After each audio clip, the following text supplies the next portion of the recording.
ரெட்ரோலுக்ஸ் நெஞ்சங்களுக்கு வணக்கம். நான் கார்த்திக். இன்றைய கார்த்திக் விஷன் நிகழ்ச்சியில் பல சுவாரஸ்யமான நிகழ்வுகள் இன்னைக்கு நடந்திருக்குன்றத பேசலாம். அதற்கு முன்னாடி தொடர்ந்து சப்ஸ்கிரைப் பண்ணுங்க, வீடியோவை லைக் பண்ணுங்க, ஷேர் பண்ணுங்க, கமெண்ட் பண்ணுங்க. நிறைய பேர் சூப்பர் தேங்க்ஸ் பண்ணியிருக்கீங்க. அவங்களுக்கும் மிகப்பெரிய நன்றிகள். இன்னைக்கு தனியா வந்து உட்காந்து புலம்புற மாரி இல்ல, பேசுற மாதிரி வந்து ஆகிடுச்சு. அதற்கு காரணம் வந்து ஜோ அவர்கள் வந்து இன்னைக்கு விடுமுறை, உடல்நிலை இன்னும் சரியாகல அப்படின்றதுனால டேக் ரெஸ்ட் அப்படின்னு சொல்லி அனுப்பியாச்சு இன்னைக்கு. ஸோ இன்னைக்கு ஃபுல்லா ரெஸ்ட் எடுத்துட்டு நாளைக்கு வந்து வரலாம். லிங்கேஸ்வரன் அங்கேருந்து கையை காட்டலாம். ஆனாலும் வாய்ப்பு கிடையாது. யாருக்கும் லீவுக்கெல்லாம் வாய்ப்பு கிடையாதுன்றது தான். இன்னைக்கு நிறைய விஷயங்கள் நடந்திருக்கு இல்லையா? பல முக்கியமான விஷயங்கள் வந்து சட்டசபை நிகழ்வுகள்லாம் வந்து நடந்திருக்குன்னும்போது, பேசலாம் அப்படின்னும்போது, வழக்கம் போல தான் நல்லபடியா தான் ஆரம்பிச்சது. 9:30 மணிக்கு சட்டசபை நிகழ்வுகள். அ முதல் வந்து இந்த காவிரி மேலாண்மை இந்த தடுப்பாணையம், மேகதாது தடுப்பாணையம் பற்றி இன்னைக்கு எதிர்ப்பு வந்து இன்னைக்கு சட்டசபையில நிகழ்ந்தது. அதற்கு வந்து சட்டசபை உறுப்பினர்கள் அத்தனை பேரும் வந்து ஆதரவு குடுத்தாங்க அப்படின்றத நம்ம எல்லாரும் பார்த்தோம். முதலமைச்சர் விஜய் அவர்கள் அந்த விவாதத்தை, இந்த தீர்மானத்தை வந்து வாசிச்சார். அதற்கு ஆதரவு குடுப்பதற்கு எல்லா கட்சிகளிலிருந்தும் அந்த எதிர்க்கட்சிகளா இருக்கக்கூடிய காங்கிரஸா இருக்கட்டும், விடுதலை சிறுத்தைகளா இருக்கட்டும், ஐயுஎம்எல்லா இருக்கட்டும், அதிமுகவாக இருக்கட்டும், இன்னும் பாஜக, தமுக அப்படின்னு நெறைய கட்சிகள் இருக்கு. அப்புறம் திமுக உட்பட எல்லாருமே வந்து அவங்களுடைய கருத்துக்களை பதிவு செஞ்சு, இது வந்து ஒரு தமிழ்நாட்டுடைய உரிமை. தமிழ்நாட்டிற்கு வரவேண்டிய அந்த நீர் வந்து தடுக்கப்படுது. அதுல மேகதாதுல போய் அணை கட்டுறதுன்றது ஒரு சரியான அ இது ஒரு விஷயம் கிடையாது அப்படின்றத ஒட்டுமொத்தமா வந்து எடுத்துரைச்சிருக்காங்க. அத வந்து சட்டசபை வந்து தீர்மானமா நிறைவேற்றியிருக்காங்க. ஒருமனதாக அந்த தீர்மானம் வந்து நிறைவேற்றப்பட்டிருக்கு அப்படின்றத எல்லாரும் நம்ம காலையில வந்து பார்த்திருப்போம். ஸோ அதற்கு பிறகு வந்து அடுத்தடுத்த சம்பவங்கள் நடக்கும் அப்படின்னு நம்ம எதிர்பார்த்து காத்துக்கிட்டு இருந்த அந்த வேளையில நடந்துச்சு. ஆனா, அதனால நம்மளால பார்க்க முடியல. எல்லாமே செவி வழி செய்திகளாவும், சில பேர்ட்ட கேட்டு தெரிஞ்சுக்கிற மாதிரியும் தான் வந்து இருந்துச்சு. நம்ம பேசிட்டு இருக்க இந்த டைம் வரைக்கும், இப்போ மணி வந்து ஒரு 4:45 ஆகுது. இந்த டைம் வரைக்குமே எந்த விதமான அப்டேட்டும் இல்ல. ஏன் வந்து இன்னைக்கு லைவ் கட் ஆச்சு? போயிட்டு இருக்க அந்த நியூஸ் அ ஆளுநர் உரையோட அந்த இது வரைக்கும் வந்து இருந்த ஆளுநர் உரை தொடங்க முன்னாடி வரைக்கும் இருந்த லைவ் ஏன் கட் ஆச்சு? அப்படின்ற விஷயங்கள் வந்து இதுவரைக்கும் வந்து ஆளுந்தரப்பால வந்து சொல்லப்படல.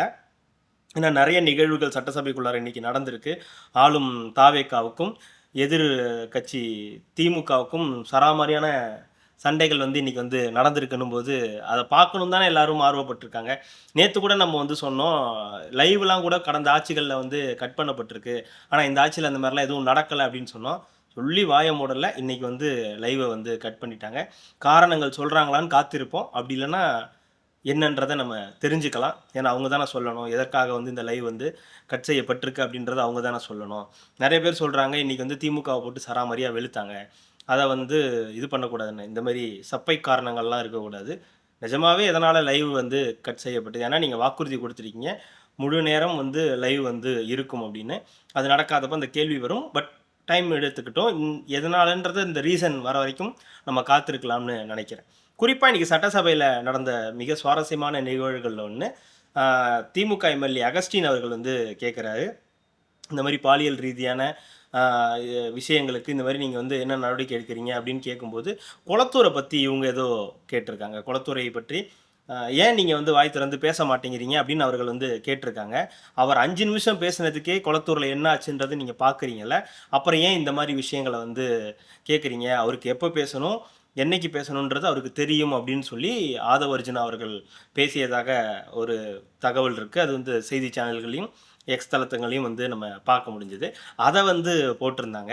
கரெக்ட்டா குளத்தூர புடிச்சிடுறீங்க. எந்த நேரமும் ஏதாவது ஒண்ணு கேட்டாங்கன்னா, குளத்தூர புடிச்சிட்டீங்கன்னா, அவங்க ட்ரிகர் ஆயிடுறாங்க அப்படின்றது நல்லாவே தெரியுது. ஸோ ஒரு பாலியல் ரீதியான பிரச்சனைகள், இல்ல தமிழ்நாட்டோட சட்டம் ஒழுங்கு பிரச்சனைகளை பற்றி ஏன் விஜய் அவர்கள் பேச மாட்டேங்கிறார்? அவர் என்ன வந்து சரித்திர புரட்சி பண்றாரு. பேசாமலேயே ஒரு சரித்திர புரட்சி பண்ணியிருக்காரு. வாய் பேசாமலேயே சரித்திர புரட்சி பண்றாரு அப்படின்னு ஒரு விஷயத்த சொல்லும்போது, இவங்க குளத்தூர பத்தி எடுத்தோனே பயங்கரமா ட்ரிகர் ஆயிட்டு இருக்காங்க. ஒட்டுமொத்தமா வந்து இறங்கி சண்டை வந்து செஞ்சிருக்காங்க. கடுமையான வாக்குவாதம் வந்து நடந்திருக்கு அப்படின்றது. அதற்கு முன்னாடி வந்து தேசிய கீதம் பாடுறத பத்தி, எதற்காக தேசிய கீதம் 2 தடவ பாடப்படுது? 1 தடவ தான பாடணும். நீங்க ஏன் 2 தடவ பாடுறீங்கன்னா, தேசிய கீதம் பாடுறதுல என்ன பிரச்சனை? அதனால ஒரு தப்பும் கிடையாது அப்படின்னு சொல்லி, நம்ம அவை முன்னவர் செங்கோட்டையன் அவர்கள் வந்து சொல்லிட்டு போயிட்டாரு. அதுக்கப்புறம் பார்த்தா சபாநாயகர் என்ன சொல்லிட்டாரு, எத்தனை தடவை பாடணுன்றத நான் தான் முடிவு பண்ணணும். இதெல்லாம் நீங்க கேள்வி கேட்க வேண்டிய அவசியம் கிடையாது. தேசிய கீதம் பாடுறதுல உங்களுக்கு என்ன பிரச்சனை? அத முடிவு பண்ண வேண்டிய இடத்துல இருக்கிறது நானு. அதனால நீங்க இந்த கேள்வி கேட்காதீங்க அப்படின்னு சொல்லி அதுக்கும் வந்து பதில் வந்து குடுத்துருக்காங்க. அடுத்ததாக வந்து விஜய் அவர்கள் வந்து சிவசங்கர் முன்னாள் போக்குவரத்து துறை அமைச்சர் சிவசங்கர் என்ன கேட்டிருக்காருன்னா திமுக சார்பாக, நீங்க வந்து இந்த மாதிரி எங்களுடைய ஆட்சி காலங்கள்ல இருந்த பல திட்டங்கள எடுத்து ஸ்டிக்கர் ஒட்டி நீங்க வந்து பெருமையா இது பண்ணிக்கிறீங்க.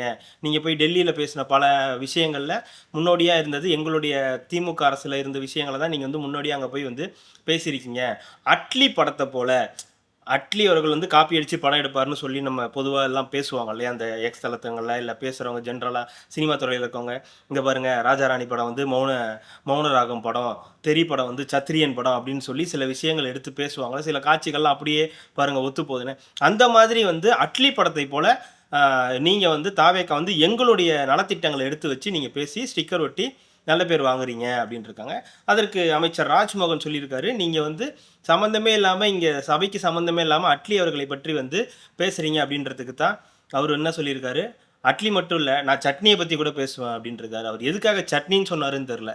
ஏன்னா புட் சட்னி அப்படின்றது ரொம்ப ஃபேமஸான ராஜ்மோகன் அவர்கள் இருந்த ஒரு சேனல் அப்படின்னும்போது, அதுக்காக சட்னின்னு சொன்னாரா? இல்ல இந்த இட்லிக்கு சட்னி இந்த மாரி இருந்தாலும் அட்லிக்கு சட்னி அப்படின்ற மாரி யோசிச்சு சொன்னாரான்னு தெரியல. அட்லிய பத்தி பேசினாலும் சரி, சட்னிய பத்தி பேசினாலும் சரி, அது பஞ்சாயத்து இல்ல. மக்கள் என்ன கேட்கறாங்கன்னா, நாமக்கல்ல நடந்த கிட்னி திருட்ட பத்தி பேசலாமா அப்படின்னு கேட்கறாங்க. அதற்கு வந்து என்ன சொல்லுவாங்கன்னு தெரியல. அவரும் அதே பஞ்சாயத்த தான் சொல்றாரு. நீங்க ஏன் லைவ கட் பண்ணீங்க? அப்படின்ற ஒரு கேள்விய வந்து அவரும் வந்து முன் வச்சிருக்காருன்றத பார்க்க முடியும். அது இருக்கட்டும். ஆனால் அவர் வந்து அட்லி, சட்னின்னு சம்மந்தம் இல்லாம சில விஷயங்கள வந்து பேசிட்டு போயிருக்காருன்றது நமக்கு நல்லாவே தெரியுது. ஆனா இன்னைக்கு அவர் தான் பேசியிருக்காரு. மாண்புமிகு எதிர்க்கட்சி தலைவர் இருந்தாரா? இல்லையான்னு தெரியல. அவர் வந்து பாதியிலேயே போயிட்டதா வந்து செய்திகள் வருது. ஏன்னா அவர் வந்து செய்தியாளர்கள சந்திக்கல. உதயநிதி ஸ்டாலின் அவர்கள் செய்தியாளர்கள சந்திக்கல. சிவசங்கர் அவர்கள் தான் வந்து சந்திச்சாரு. தெரியல.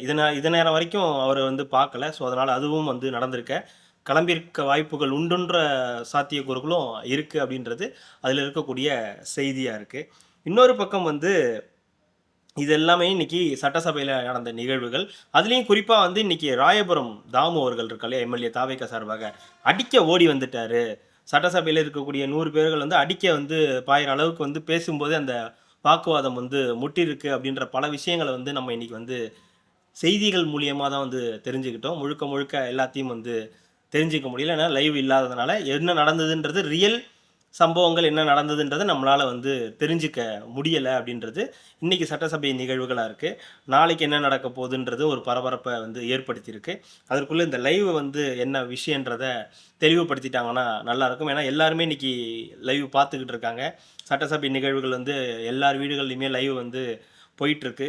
எப்படி ஒரு சீரியல் பார்க்கும்போது, ஒரு வெப் சீரிஸ் பார்க்கும்போது ஒரு இன்ட்ரெஸ்ட்டா பார்க்குறாங்களோ, அந்த மாரி சட்டசபை நிகழ்வுகள்லாம் எல்லாருமே வந்து பார்க்குறாங்க. காலையில லிங்கேஷ் எல்லாம் வந்து சட்டசபை நிகழ்வுகள்லாம் பார்க்குறான்றதெல்லாம் ஆச்சரியமான ஒரு விஷயமா இருக்கு. அதனால லைவ வந்து எக்காரணத்தை கொண்டும் கட் பண்ணாதீங்க அப்படின்றது தான் எல்லாருடைய வேண்டுகோளாவும் வந்து இருக்கு. இதுதான் இன்னைக்கு சட்டசபையில நிகழ்ந்த மிக முக்கியமான நிகழ்வுகள் அப்படின்றது. இது போக நேற்றைய தினம் வந்து பார்த்தீங்கன்னா, ஆ இந்திய கம்யூனிஸ்ட் கட்சியிலிருந்து மகேந்திரன் அவர்கள் வந்து நேத்து தாவேக்காவில் வந்து இணைஞ்சிருக்கிறார். சிவப்பு துண்டோடு வந்து இணைந்திருக்கிறார். நீங்க சிவப்பு துண்டோடையே இந்த கட்சியில இயங்கணும்னு சொல்லி தாவேக்கா தலைவர் முதலமைச்சர் வந்து விஜய் அவர்கள் வந்து சொல்லியிருக்காரு அப்படின்னு சொல்லி அவர் வந்து பேசியிருந்தார். பொதுவா வந்து இந்த மாரி இயக்கங்கள்ல இருந்து ஏதாவது ஒரு திமுக, அதிமுகல இருந்து ஆட்கள் வரதெல்லாம் நம்ம பார்த்துருக்கோம். ஆனா கம்யூனிஸ்ட் கட்சிகள்ல இருந்து ஒருத்தர்லாம் வந்து சேர்றதுன்றது ஒரு சாதாரண நிகழ்வு வந்து இல்ல. அது பேர் பல இடங்கள்ல இப்ப பல எதிர்ப்புகள் ஒரு பக்கம் வந்துகிட்டு இருக்கு. இன்னொரு பக்கம் வீரபாண்டி இந்திய கம்யூனிஸ்ட் கட்சியுடைய அந்த தலைவர் இந்த தலைவரா செயலாளரா தெரியல. அவரு வந்து வீரபாண்டி அவர் இருக்கார் இல்லையா? அவரு வந்து என்ன சொல்றாரு, ஆ அவர் மேல வந்து ஒரு பிரச்சனை இருந்துச்சு. ஒரு பணம் சம்மந்தப்பட்ட ஒரு பிரச்சனை இருந்துச்சு. அதுக்காக அவர் வந்து சமீப காலமா கட்சியிலிருந்து ஒதுக்கி வச்சிருந்தோம். அதுக்காக அவர் வந்து இப்படி ஒரு முடிவு எடுத்துட்டாரு. இப்ப நாங்க செஞ்சது சரிதான்றத வந்து நிரூபிச்சுட்டாரு அப்படின்னு வந்து சொல்றாரு. ஏன்னா இந்த மாதிரி ஆ மக்களுக்காக போராடக்கூடிய கட்சியிலிருந்து அவ்வளோ எளிதா இந்த மாதிரி கொள்கைகளை உடைய கம்யூனிஸ்ட் கொள்கைகளை உடைய நபர்கள் வேற கட்சிக்கு போறதுக்கான பாசிபிலிட்டிஸ் ரொம்ப ரொம்ப கம்மியாக இருக்கும். அது இப்போ வந்து நடந்திருக்கு. மகேந்திரன் அவர்கள் அங்கிருந்து இப்போ இங்கே வந்து சேர்ந்திருக்கார் அப்படின்றதையும் நம்மளால் வந்து பார்க்க முடியுது. இதற்கு எதிர்வினைகளும் ஒரு பக்கம் ஆகிட்டு இருக்கு. எல்லாரும் வந்து சோலார் ஸ்டார் மகேந்திரன் அவர்களை வந்து பற்றி பேசிகிட்டு இருக்கும்போது நான் வரேன் அப்படின்னு சொல்லிட்டு மகேந்திரன் அவர்கள் வந்து வந்திருக்காரு. அது வந்து ஒரு அரசியல் கட்சிகள் அப்புறம் இந்த கொள்கை சார்ந்து இயங்கக்கூடியவங்கெல்லாம் பார்த்துட்டு என்ன இவர் எங்கே போயிட்டாரு அப்படின்ற மாதிரி. அதாவது அதிமுகலேருந்து வருவாங்க, ஆனால் கம்யூனிஸ்டுகள்லேருந்து ஒருத்தவங்க வந்து வேறு கட்சிக்கு வருவாங்களா அப்படின்ற ஒரு ஆச்சரியத்தை அவர் வந்து ஏற்படுத்தியிருக்காருன்றதை நம்மளால் பார்க்க முடியுது. இது ஒரு பக்கம்னா மார்க்சிஸ்ட் கம்யூனிஸ்ட் கட்சியிலிருந்து சண்முகம் அவர்கள் வந்து ஒரு அறிக்கையை வந்து வெளியிட்டிருந்தார். ஒரு பெரிய அறிக்கை, அது முடிஞ்சால் போய் படிங்க.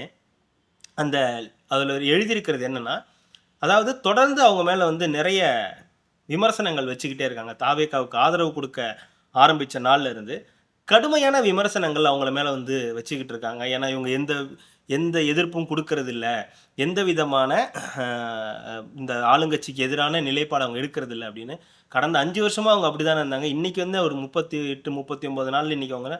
ஆனால் இந்த 38 39 நாள் அவங்க ஆட்சி அமைச்ச நாள்லேருந்து அவங்க கடுமையான விமர்சனங்களெல்லாம் வந்து தொடர்ந்து வச்சுக்கிட்டு இருக்காங்க. பல போராட்டங்களை வந்து விவசாயிகளுக்கான போராட்டங்களை வந்து முன்னெடுத்திருக்காங்க.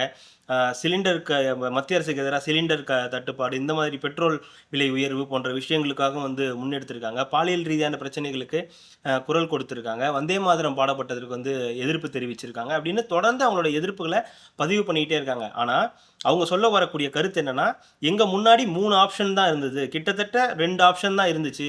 ஒன்று தாவேகாவுக்கு ஆதரவு கொடுக்கறது, இன்னொன்று திமுக அதிமுக கூட்டணி அரசை ஆதரிக்கிறது, இல்லைன்னா குடியரசுத் தலைவர் ஆட்சிக்கு வழிவகுக்கிறது. எதுக்கும் ஆதரவு கொடுக்காம குடியரசுத் தலைவர் ஆட்சிக்கு வழிவகுக்கிறது. குடியரசுத் தலைவர் ஆட்சிக்கு வழிவகுத்தோம்னா பிஜேபி உள்ளே வந்துடும். ஸோ பிஜேபி மறைமுகமாக ஆட்சி செய்கிறத நாங்கள் விரும்பலை. திமுகவும் அதிமுகவும் கூட்டு சேர்ந்து பண்ணுறது ஒரு அயோக்கியத்தனம். அதுக்கு நாங்கள் துணை போகிறதுக்கு நாங்கள் விரும்பலை. அப்போது மக்கள் அறுதி பெரும்பான்மையாக தேர்ந்தெடுத்தது 108 இடங்கள் தாவேகாவுக்கு தான் கொடுத்துருக்காங்க. அப்போ அவங்களுக்கு நம்ம வந்து வாய்ப்பளிக்கிறது தான் வந்து ஜனநாயக கடமைன்னு சொல்லி நாங்கள் அந்த ஜனநாயக கடமை எடுத்தோம். ஆனால் இது புரிஞ்சிக்காத பல திமுகவின் அறிவு ஜீவிகள் தொடர்ந்து சமூக வலைதளத்துலேயும் சரி, பொது இடங்கள்லையும் சரி எங்களை வந்து விமர்சிக்கிட்டே இருக்காங்க. இது போல் ஒரு நிலைமை எங்களுக்கு வந்ததுன்னா, இப்போ தாவேக்கா இருக்கக்கூடிய இடத்துல எங்களுக்கு வந்ததுன்னா கூட திமுகவோ அதிமுகவோ எங்களை வந்து ஆதரிக்க மாட்டாங்க, நீங்கள் ஆட்சி அமைங்கள்லாம் எங்களை வந்து சொல்ல மாட்டாங்க. அப்படி ஒரு மனப்பான்மை கொண்டவர்கள் தான் அவங்க ஆட்சி அமைக்கணும்னு விரும்புவாங்களே தவிர மற்றவர்கள் யாரும் ஆட்சி அமைத்து விடக்கூடாது அப்படின்றதுல அவங்க ரொம்ப தெளிவாக இருப்பாங்க அப்படின்னு சொல்லி ஒரு பயங்கரமான ஒரு கட்டுரையை வந்து அவர் வந்து எழுதியிருக்காரு. முடிஞ்சால் போய் படித்து பாருங்கள். அது எப்படி சொல்லியிருக்காருன்னா, ஜனநாயக கடமையை ஆற்றியதற்காக இந்த திமுகவில் இருக்கக்கூடிய பல அறிவுஜீவிகள் தொடர்ந்து எங்களை விமர்சிக்கிட்டே இருக்காங்க, இது தேவையில்லாத ஒரு விமர்சனம் அப்படின்றத ஒரு முன்னெடுத்து ஒரு கட்டுரையை அமைச்சிருக்காரு. கிட்டத்தட்ட நாங்கள் ஏன் இதுக்கு ஆதரவு கொடுத்தோம், ஏன் இந்த தாவேகாவுக்கு ஆதரவு அப்படின்ற, தாவேகாவுக்கு வேண்டி விரும்பி நாங்கள் ஆதரவு கொடுக்கல, மக்கள் எதை விரும்பி இருக்கிறார்களோ அதுக்கு நாங்கள் ஆதரவு கொடுத்துருக்கோம். மக்கள் இந்த அதிமுகவும் வேண்டாம், இந்த திமுகவும் வேண்டாம், எங்களுக்கு இவங்க செய்த இந்த ஊழல் இதனால் நாங்கள் பெரிய அளவுக்கு பாதிக்கப்பட்டிருக்கோம், அதனால் நாங்கள் புதிய மாற்று சக்தியாக தாவேகாவுக்கு வாக்கு செலுத்தியிருக்கோம். அதனால் நீங்கள் வந்து நாங்கள் வந்து தாவேகாவுக்கு ஆதரவு அப்படின்றத தாண்டி இந்த இடத்துக்கு ஏதாவது ஒன்று நடந்துச்சுன்னா தாவேகாவுக்கு வந்து இப்போ தாவேகா இல்லாமல் குடியரசுத் தலைவர் ஆட்சி வரதுக்கான வாய்ப்புகள் இருக்குது, அதனால தான் நாங்கள் இந்த ஆதரவை கொடுத்துருக்கோம். அது இல்லாமல் இந்த ஆட்சி இப்போ தான் வந்து நடந்து செஞ்சுக்கிட்டு இருக்காங்க. எம்ஜிஆர் என்டிஆர்லாம் எடுத்திருக்காங்க, அவங்களுக்கெல்லாம் எதுவுமே தெரியாது, ஆட்சினாலே என்னன்னு தெரியாது, அதிகாரனாலே என்னன்னு தெரியாது, எப்படி வந்து இந்த ஆட்சியை வந்து எதுவுமே தெரியாமல் எப்படி. இதே மாதிரியான சம்பவங்கள் தான் எம்ஜிஆர் அவர்களுக்கும் என்டிஆர் அவர்களுக்கும் இருந்துச்சு. ஆனால் மக்கள் சக்தியும் அவங்களுக்கு தான் வந்து இருந்துச்சு. அந்த விமர்சனம் இப்போ தாவேகா மேலேயும் இருக்குது. அதையெல்லாம் தாண்டி அவங்க ஆட்சியை செய்வாங்க அப்படின்னு நாங்கள் நம்புகிறோம். பல அவங்க கொடுத்த வாக்குறுதிகளையும் மக்களுக்கு வந்து நல்ல விஷயங்களையும் செய்வாங்கன்னு நாங்கள் நம்புகிறோம்னு சொல்லி அந்த அவரோட அறிக்கையில் வந்து இருந்திருக்கு. அவர் குறிப்பிட்டக்கூடிய விஷயம், திமுகவும் அதிமுகவும் வேற வேற கிடையாது, கூட்டணி அமைக்கிறதுக்காக எந்த எல்லைக்கும் போவாங்க, அதுக்காக எங்ககிட்டயே வந்து ஆதரவும் கேட்டாங்க அப்படின்ற உண்மையை திருப்பி திருப்பி எல்லாரும் வந்து சொல்லிக்கிட்டு இருக்காங்க. ஆனால் இதுக்கான பதில ஒரு நாளும் எடப்பாடி பழனிசாமியும் முன்னாள் முதலமைச்சர் மு க ஸ்டாலின் அவர்கள்ட்டையும் நம்ம எதிர்பார்க்கவே வந்து முடியாதுன்றதை தான் ரொம்ப தெளிவாக அவர்கள் வந்து சொல்லியிருக்காரு. சண்முகம் அவர்களை ரொம்ப டென்ஷன் ஆக்கியிருக்காங்கன்னு நினைக்கிறேன். அந்த டென்ஷனுடைய வெளிப்பாடு தான் இந்த அறிக்கை, காலையில் அவர் கொடுத்த அந்த அறிக்கை அப்படின்றது. அது ஒரு பெரிய பரபரப்பை அரசியல் வட்டாரத்தில் ஏற்படுத்தியிருக்கு. ஏன்னா காட்டமான விமர்சனம் அப்படின்றது அவங்க வந்து விமர்சனங்கள் வைப்பாங்க. ஆனால் இந்த சில நாட்களாக திமுகவுடைய அந்த இப்போ ஆட்கள்லாம் இருப்பாங்க இல்லையா, அறிவார்ந்த ஆட்கள்லாம் அவங்க எல்லாரும் சேர்ந்து ஒரு மாதிரி டார்ச்சர் பண்ணிகிட்டே இருந்ததுனால பலனை வந்து இன்னைக்கு வந்து அவங்கெல்லாம் அனுபவிச்சிருக்காங்க அப்படின்றது நல்லாவே வந்து தெரியுது. இன்னொரு முக்கியமான விஷயம் என்னன்னா, கல்வி விருது வழங்கும் விழா தொடர்ந்து தாவேகா தலைமையில வந்து கல்வி விருது வழங்கும் விழா வந்து நடந்துகிட்டு இருந்ததை நம்ம பார்த்தோம். நம்மளும் கூட நம்மளோட கார்த்திக் விஷன்ல கேட்டிருந்தோம். எப்போ அந்த இது முதலமைச்சர் ஆகிட்டாரு, ஆனா இன்னும் வந்து அதுக்கான வேலைகள் வந்து நடக்கலையே அப்படின்னு. அதற்கான வேலைகள் நடந்துகிட்டு இருக்கு. கூடிய விரைவில் அந்த 10ஆம் வகுப்பு, 12ஆம் வகுப்பு 10th அண்ட் 12th இருக்கக்கூடிய முதல் 3 இடங்களை பிடித்த மாணவ மாணவிகளுக்கு முதலமைச்சராக அவர் வந்து ஒரு கல்வி விருது வழங்கும் விழா வந்து பண்ண போறாரு. அவரு தாவேகா தலைவரா இருந்து பண்ணியிருக்காரு. இப்ப சிஎம்மா இருக்காரு. ஆனா சிஎம்மா இருந்தாலும் அந்த இடத்துக்கு ஒரு தாவேகா தலைவராகவே வந்து அந்த மாணவர்களுக்கு அந்த அ பரிசுகள வந்து குடுப்பார் அப்படின்ற செய்தி ஒரு பக்கம் வந்துகிட்டு இருக்கு. ஏன்னா அவரு அத தொடர்ந்து குடுக்கணும் அப்படின்றது அ இதற்கு முன்னாடி அவர்ட்ட பரிசு வாங்குன எல்லாருமே வந்து விருப்பப்படுற விஷயம். அவங்க வீட்லயே அடுத்து இப்ப 10th, 12th முடிச்சவங்க, அந்த மாரி இருக்கக்கூடியவங்க. மக்களே நெறைய பேர் விரும்புறாங்க. அந்த மாரி ஒரு குடுத்து ஊக்கப்படுத்தணும். பொதுவான மக்கள் எல்லாரும் விருப்பப்படுறாங்க. அவருடைய அந்த சின்ன பசங்க, அந்த ரசிகர்கள் அவங்களுமே விருப்பப்படுறாங்க. விஜய் அவர்கள் வந்து இத குடுக்கணும் அப்படின்றத விருப்பப்படுறாங்க அப்படின்றது நம்ம தொடர்ந்து பார்க்குறோம் இல்லையா? நெறைய இடங்கள்ல அத பத்தி கேள்விப்படுறதுனால, அது ஒரு விஷயமா வந்து இருந்துகிட்டு இருக்கு. அது விரைவில் நடக்கும் அப்படின்றதும், கூடுதலா இன்னொரு விஷயம், அவர் வந்து 1 மாதத்திற்கு ஒரு தடவை என்னுடைய தொகுதிக்கு வருவேன்னு சொல்லியிருக்காரு. ஸோ அதையும் வந்து விரைவில் வந்து செய்யணும். ஏன்னா, அது வந்து அது ஒரு கேள்வியா அடுத்து வந்து வைப்பாங்க. "நீங்க எப்போ உங்க தொகுதிக்கு போறேன்னு சொன்னீங்களே, போகவே இல்லையே?" அப்படி இப்படின்னு நெறைய விஷயங்கள் ஓடும் இல்லையா? அந்த மாதிரி இல்லாம, விரைவில் அவருடைய தொகுதிக்கு போயி, பல விஷயங்கள வந்து அங்க முன்னெடுக்கணும் அப்படின்றது தான் பொதுவாக இருக்கக்கூடிய கருத்து. ஸோ ஓரளவுக்கு இன்னைக்கு மேட்ச் பண்ணிட்டேன்னு நெனைக்கிறேன். ஏன்னா இன்னைக்கு ரொம்ப லென்த்தாலாம் வீடியோ எதிர்பார்க்காதீங்க. 2 பெர்சன்ஸ் இல்ல. 1 பெர்சன். அதனால முடிஞ்ச வரைக்கும் வீடியோ பண்ணியிருப்போம். கண்டிப்பா நாளைக்கு அடுத்த வீடியோல பேசலாம். மிக்க மகிழ்ச்சி. நன்றி.